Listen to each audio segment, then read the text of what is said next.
नमस्ते, कैसे हैं आप लोग। मैं संदीप कुमार पाठक आपका अपने चैनल जनतंत्र इंटर कॉलेज कुलपहाड़ में स्वागत करता हूं। यदि आप लोगों ने अब तक मेरे चैनल को सब्सक्राइब नहीं किया है तो कृपया मेरे चैनल को सब्सक्राइब कर लीजिए और बेल आइकन को दबाना मत भूलिए। हम लोग गोस्वामी तुलसीदास जी धनुष भंग के आगे के भाग को पढ़ेंगे। इसमें माता सीता जी अपने मन को धैर्य बना रही हैं और श्री रामचंद्र जी के सात्विक प्रेम का वर्णन कर रही हैं।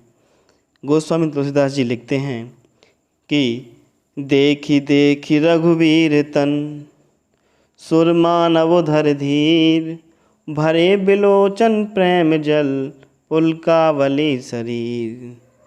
माता सीता श्री रामचंद्र जी को बार बार देख रही हैं, जैसे श्री रामचंद्र जी के रूप में सुर मानव धर धीर किसी देवता ने मनुष्य के शरीर को धारण कर लिया हो।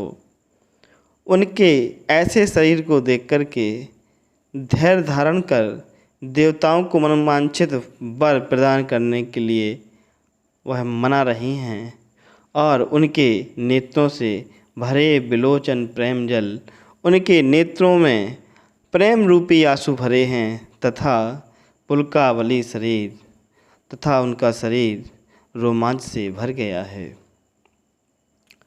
गोस्वामी तुलसीदास जी लिखते हैं किन्नी के निरख नयन भरी शोभा पृथुपन सुम रही बहुरी मन क्षोभा।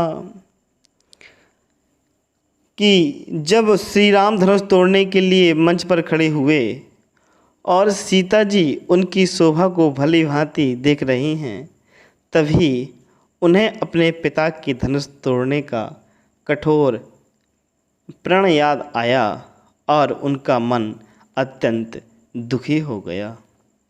आह तात दारुण हट ठानी समझत नहीं कछु लाभ न हानि।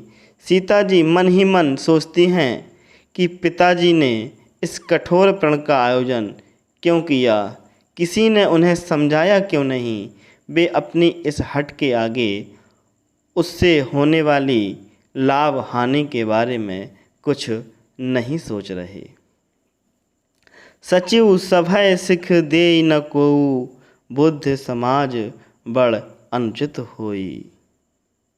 मंत्री जी भी भय के कारण उन्हें कुछ नहीं समझा पा रहे हैं। इस सभा में बड़े बड़े ज्ञानी बुद्धिमानी बैठे हैं, तब भी यह इतना बड़ा अनुचित हो रहा है। कोई भी इस अनर्थ को नहीं रोक पा रहा है। कहें धनु कुल सहु चाहि कठोरा कहें श्यामल मृदु गात किशोरा।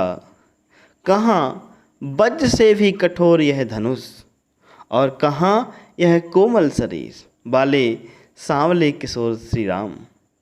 अर्थात कहने का कि सीता जी के मन में यह भय बैठ गया कि श्री राम इस वज्र के समान धनुष को तोड़ पाएंगे या नहीं। तब गोस्वामी तुलसीदास जी लिखते हैं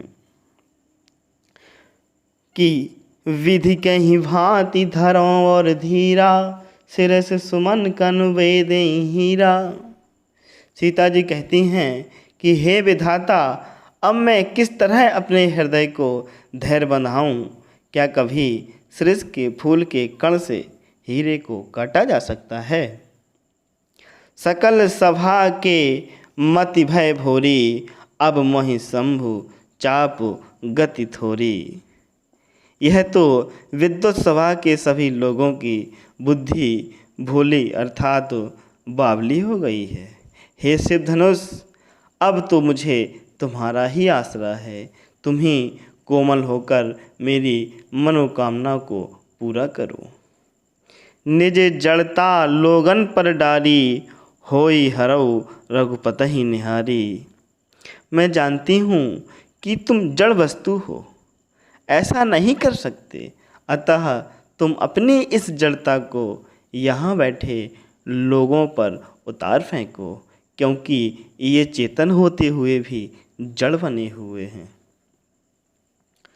अति परिताप सिए मन माही लव निमेष जुग सम जाहीं। जड़ता त्यागने के बाद तुम तनिक अपनी दृष्टि रघुनाथ जी के कोमल शरीर पर डालो, उसी के समरूप हल्के हो जाओ। अतः सीता जी के मन में अत्यधिक संताप हो रहा है, वह बड़ी दुखी हो रही हैं। इसी कारण उन्हें पलक झपकने में लगा एक क्षण भी 100 युगों के समान लग रहा है। लव निवेश जुग सय सम जाहीं, अर्थात उनके एक बार पलक का झपकना जैसे 100 युगों के समान हो। वह श्री रामचंद्र जी की कोमलता का स्मरण करके ईश्वर से उन पर कृपा करने की प्रार्थना कर रही हैं। इसी प्रकार से आगे का भाग अगले वीडियो में। बहुत बहुत धन्यवाद।